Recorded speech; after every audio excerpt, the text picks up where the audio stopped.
Welcome to Astro Chat with Mark.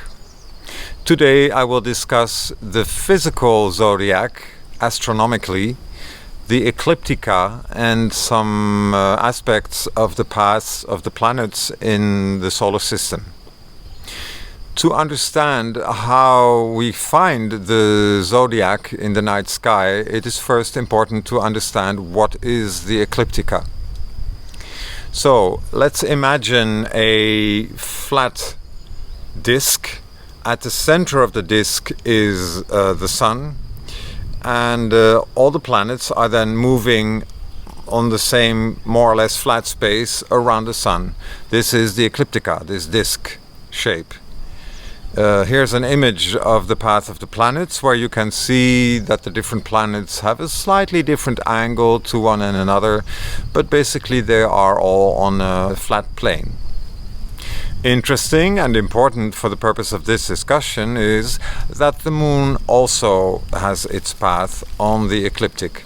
Here's another picture where you can see there's the ecliptic again, that's the red line, and on this red line you see the depiction of the various constellations that got the names of the zodiac signs. Now here's already one thing which is quite amazing and baffling, that in that same backdrop of the zodiac, which is of course very far removed from our solar system, much more than this picture could visualize, there are of course literally millions, maybe billions of stars. So when did who decide which group of stars were actually to be the zodiac? If I look at the zodiac and they superimpose the images of the various star signs, like the crab and the goat for the Capricorn and all this, I find it a bit sketchy. Literally, you know, you could connect the dots of these different stars in different ways, but for some reason these stars were picked to be a group and to be a constellation representing a sign of the zodiac. So that's an open question for you to ponder. I have no answer on this one. There's another mystery and open question. How were the ancients ever able to discern this ecliptic? Imagine you only see, of course, the night sky at night, and daytime you only see the sun, basically. So you look at the night sky and then you see millions, billions of stars, and then you have to have the patience to understand that certain stars are actually wandering stars. They have movement which is unlike any other star. Of course, that's where the moon comes in, and why it's important that the moon is also on the ecliptic, because the moon is a large heavenly body, and you could figure out, because it's on the ecliptic, that there are stars that are moving in relation to the moon, especially when there is a so-called conjunction with the moon. When a planet is relatively close to the moon, then you can start seeing that the moon is moving faster and this particular planet is in a particular relation to that moon. And then over time you could figure out that this is not a star but a wandering star, and eventually you could decide it's a planet, but then you'd have to understand the structure of the solar system already.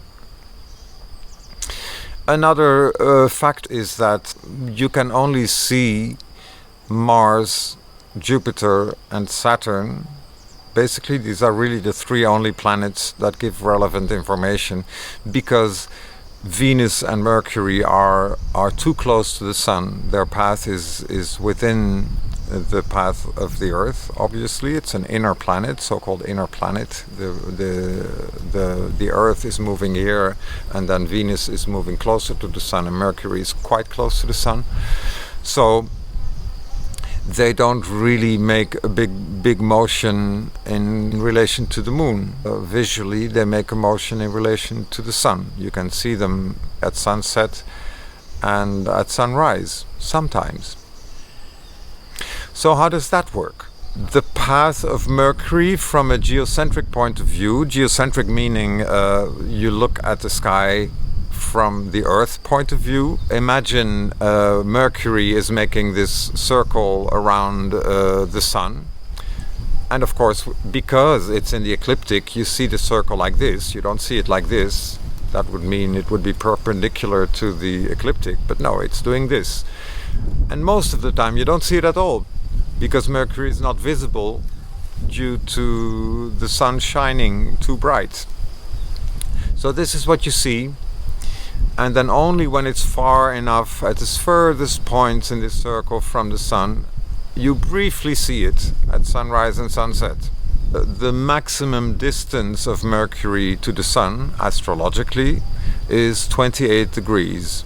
So it's pretty close, And now you may wonder what happens when the distance reaches these 28 degrees.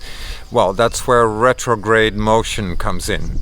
So in a nutshell, and very much simplified, this is how I'll explain it.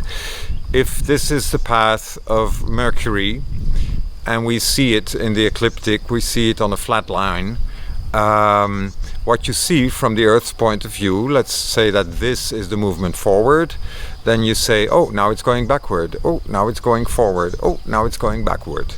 And because it's so far, it's not possible to actually see that it is a circular motion around the sun, also because it's made invisible by the sun, by the light of the sun.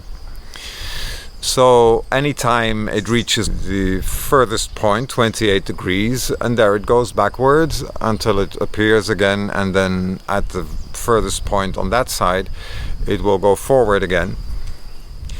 Astrologically, what is important in this context is that Mercury, therefore, is always in either the same sign as your star sign, or in either of the neighboring signs on either side.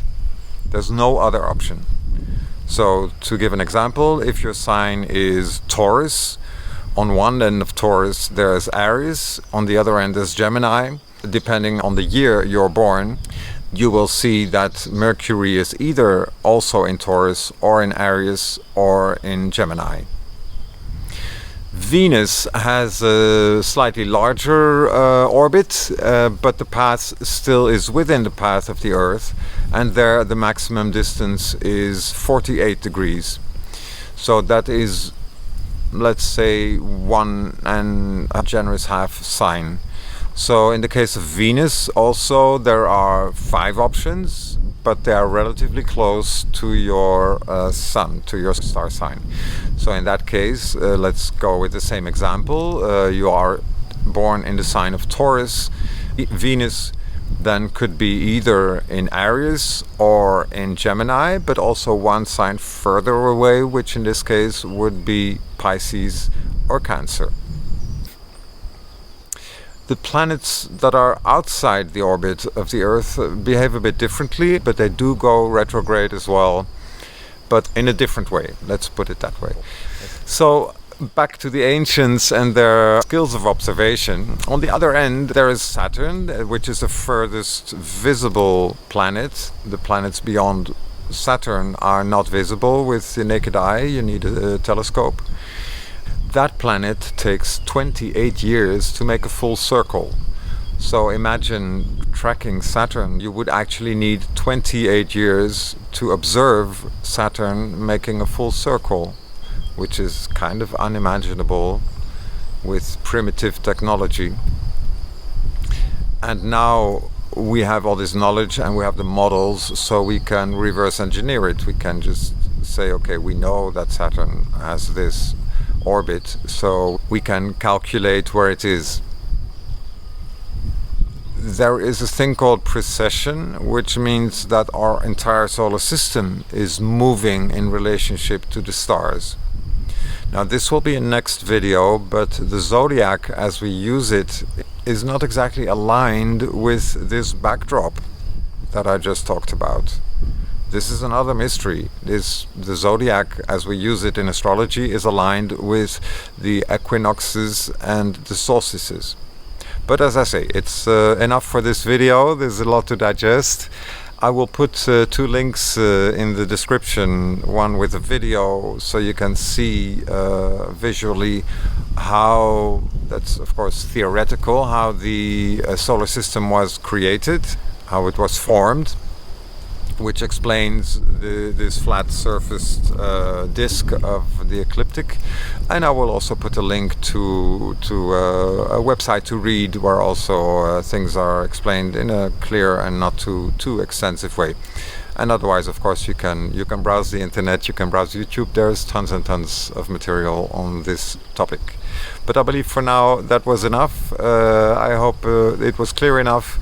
And if you have any questions, please put them in the comments.